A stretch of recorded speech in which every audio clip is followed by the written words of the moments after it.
तो हम लोगों ने आईपी एनकैप्सुलेशन के बारे में बात की थी. So what is encapsulation? The process of adding header to your data is known as encapsulation.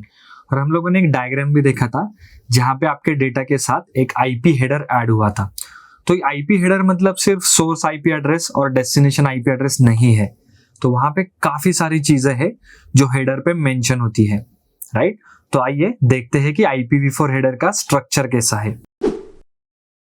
जैसे ही आप ये डायग्राम देखोगे तो इस हेडर के ऊपर सबसे पहला फील्ड आपको दिख रहा होगा वर्जन. सो इस वर्जन में क्या है? IPv4. So this V stands for version. So version 4 और इस 4 का बाइनरी नंबर होगा वर्जन फील्ड में. देन आपका सेकेंड फील्ड है इंटरनेट हेडर लेंथ, जो कि IHL के एब्रीवेशन से जाना जाता है, इंटरनेट हेडर लेंथ. तो आपका ये जो भी हेडर दिख रहा है आपको, तो इसकी कितनी लेंथ यूटिलाइज हो रही है, कितने नंबर ऑफ बिट्स हम लोग यूज कर रहे हैं टू डिफाइन दिस हेडर, वो मेंशन किया होगा आपके इंटरनेट हेडर के लेंथ में. आपका तीसरा पैरामीटर है डिफरेंशिएटेड सर्विसेज. इसका मतलब बहुत सिंपल है. जब हम लोग रोड से ट्रैवल कर रहे होते हैं और थोड़ा सा ट्रैफिक जैम वगैरह सिचुएशन तो बहुत कॉमन है, राइट? बट जैसे ही रेड सिग्नल है या ट्रैफिक जैम है और सडनली वहां पे एक रोड पे एक एम्बुलेंस आ जाती है या कोई फायर ब्रिगेड की व्हीकल आ जाती है, तो हम लोग क्या करते हैं? ऑटोमेटिकली वो सायरन सुन के हम लोग उन व्हीकल्स को, जो कि इमरजेंसी व्हीकल्स है, उनको रास्ता दे देते हैं, because these vehicles are high priority vehicles. तो नेटवर्किंग में भी ऐसे हो सकता है. आपका कोई data on top priority destination तक पहुंच जाना चाहिए. इन दैट केस आपके पूरे नेटवर्क में इन पैकेट्स को प्रायोरिटी दी जाएगी. जो भी डेटा है आपका, उनको प्रायोरिटी दी जाएगी. तो ये प्रायोरिटी कहां पे मेंशन है? तो ये मेंशन है डिफरेंशिएटेड सर्विसेज के फील्ड में. और वहां पे और एक फील्ड है जिसका एब्रिवेशन है ECN. ECN stands for explicit congestion notification. तो इसका मतलब भी बहुत सिंपल है, एक्सप्लिसिट कंजेशन नोटिफिकेशन. कंजेशन मतलब ट्रैफिक जैम. तो आपको पहले ही अलर्ट मिल सकता है ECN फील्ड के थ्रू कि किसी राउटर पे या किसी लिंक पे बहुत ज्यादा ट्रैफिक अवेलेबल है, so that the previous router वो अवॉइड करेगा उस राउटर के पास पहुंचने के लिए, क्योंकि वहां पे ऑलरेडी ट्रैफिक जैम है. So it is ECN. Then total length. सो ये जो टोटल लेंथ है, ये तो सिर्फ हेडर है. आपको जो डायग्राम अभी दिख रहा है ये तो सिर्फ हेडर है, बट आपका डेटा तो अलग ही पार्ट है. जैसे आपका फेसबुक का पोस्ट होगा, इंस्टाग्राम का पोस्ट होगा, यूट्यूब का वीडियो होगा, जीमेल होगा, ये आपका डेटा है.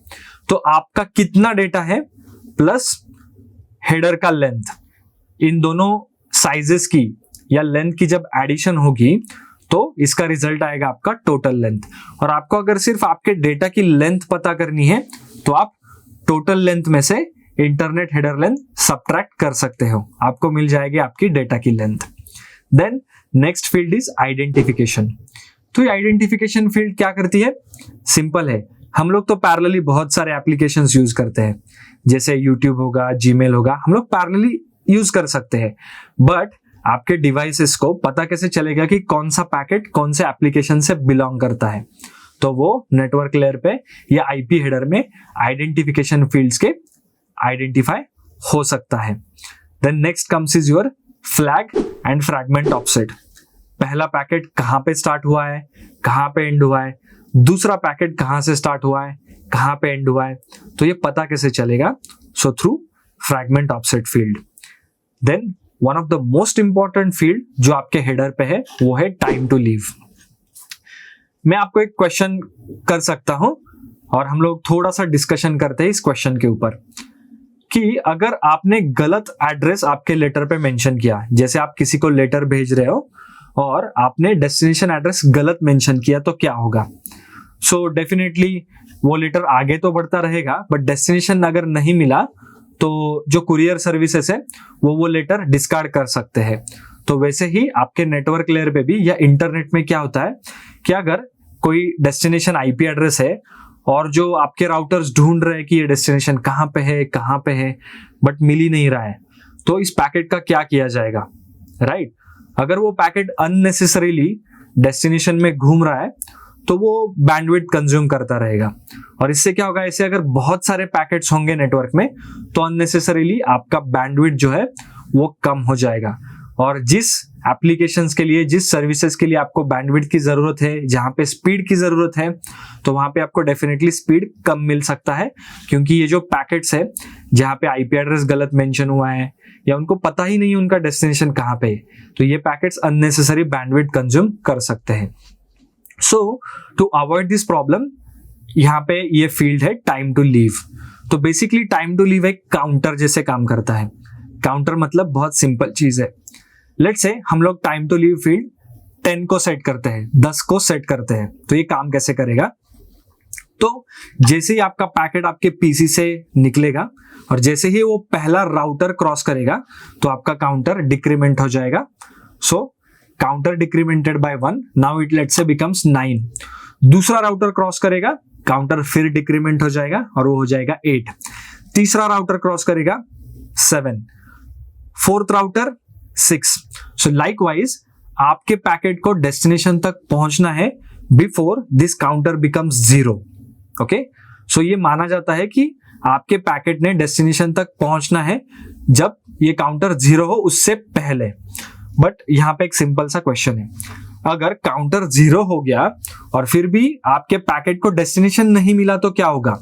इन दैट केस वो पैकेट नेटवर्क से ड्रॉप कर दिया जाएगा, so that we are protecting our network from consuming unnecessary bandwidth, क्योंकि ये पैकेट को डेस्टिनेशन पता ही नहीं है।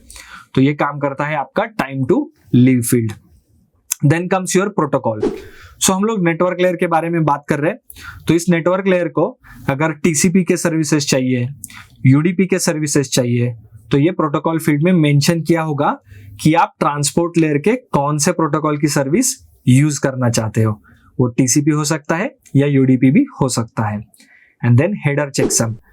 देखो, नेटवर्किंग में काफी बार आपका डेटा डैमेज हो सकता है, राइट? तो वैसे हेडर मतलब एक डेटा ही है, तो वो भी डेटा डैमेज हो सकता है। तो अगर आपके हेडर में कुछ भी प्रॉब्लम हुआ तो आप हेडर के चेकसम से वो एरर फाइंड आउट कर सकते हो। मतलब हेडर डैमेज नहीं होना चाहिए।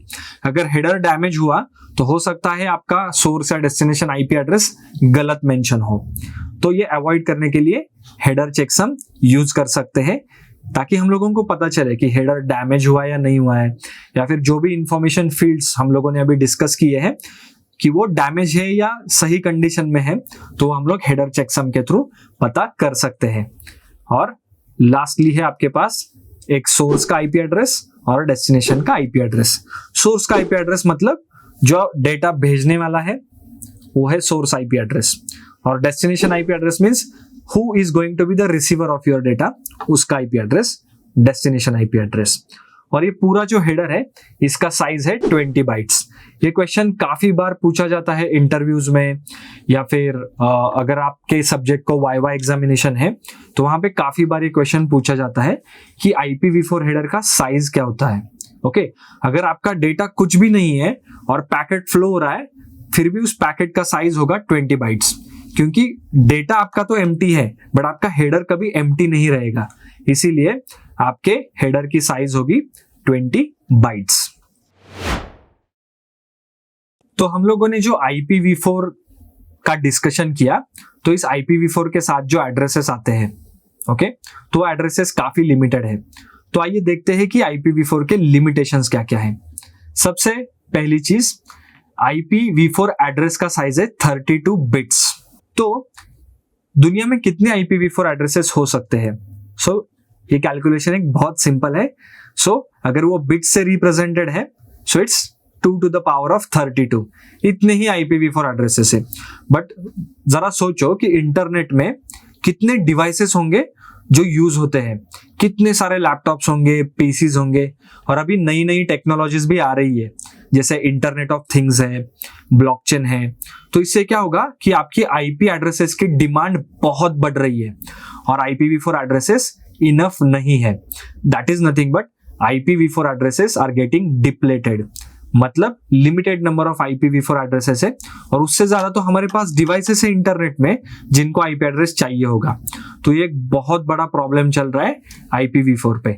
इसीलिए धीरे धीरे ट्रांजिशन हो रहा है IPv4 एड्रेसेस से IPv6 में। दूसरा problem, internet routing table expansion. Router को पता कैसे चलता है कि आगे पैकेट कैसे फॉरवर्ड करना है? तो हर एक राउटर के पास एक राउटिंग टेबल होता है और वो राउटिंग टेबल को रेफर करके ही डिसीजन लेता है कि आपको आगे पैकेट कैसे फॉरवर्ड करना है। बट IP एड्रेसेस लिमिटेड है, तो हर एक पाथ को अगर हम लोग IP एड्रेसेस असाइन करेंगे तो डेफिनेटली आपका राउटिंग टेबल एक्सपांड नहीं होगा ठीक से, और ये दिक्कत कर सकता है राउटर को फॉरवर्डिंग डिसीजन लेने में। तो ये एक दूसरा चैलेंज है IPv4 के सामने। और तीसरा है एंड टू एंड कनेक्टिविटी। जैसे ही आपके IPv4 एड्रेसेस लिमिटेड है तो एंड टू एंड सारे डिवाइसेस को, लिंक्स को, राउटर के इंटरफेसेस को IP एड्रेस देना बहुत डिफिकल्ट होता है। So end to end connectivity provide करना ये एक तीसरा चैलेंज है IPv4 के साथ, और ये चैलेंजेस ओवरकम किए जा सकते हैं अगर हम लोग IPv6 यूज करेंगे। तो आने वाले कुछ स्लाइड्स में, प्रेजेंटेशन में हम लोग देखेंगे IPv6 क्या है, उसका हेडर कैसा है, और IPv6 IPv4 के चैलेंजेस को कैसे ओवरकम कर सकता है।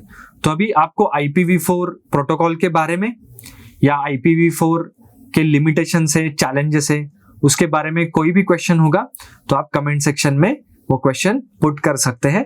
हम लोग आने वाले सेशन में उसको एड्रेस करेंगे।